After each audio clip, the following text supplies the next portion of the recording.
Mummy पापडाची भाजी कर. पापडाची? हो चालेल.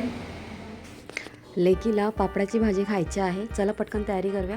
कांदा कापून घेतलेला आहे, टमॅटो कापून घेतलेला आहे, लसूण बघा सोलते आहे, कोथिंबीर बारीक कापून घेतलेली आहे, लसूण ठेचून घ्यायचं आहे, तेल गरम करून बघा त्याच्यामध्ये जिरं घेतलेलं आहे, कढीपत्ता घेतलेला आहे, ठेचलेले लसूण घेतलेला आहे, कांदा बघा एक मोठा कापून घेतलेला आहे, टमॅटो एक मोठा कापून घेतलेला आहे, चांगलं परतून घ्यायचं आहे. ते परतेपर्यंत बघा मी इकडे पापड आपण भाजून घेते आहे. हे लिज्जत पापड आहे.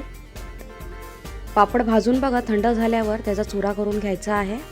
आता आपण सुके मसाले ॲड करूया. हिंग घेतलेला आहे, हळद, लाल मिरची पावडर, घरचा मसाला, गोडा मसाला व्यवस्थित सगळं मिक्स करून घ्यायचं आहे. कोथिंबीर ॲड केलेली आहे, किंचित पाणी घेतलेलं आहे, मीठ घेतलेलं आहे चवीनुसार आणि जो आता आपण पापडाचा चुरा केला आहे ना तो घ्यायचा आहे. बघा मस्त मिक्स करायचं आहे. मस्त झटपटीत भाजी आपली तयार झालेली आहे. एकच सेकंद झाकण लावून ठेवायचं आहे. भाजी तयार बघा एकदम चटपटीत आणि एकदम मस्त भाजी.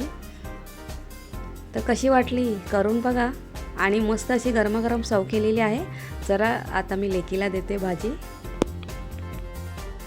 हे बघ भाजी तयार. थँक्यू.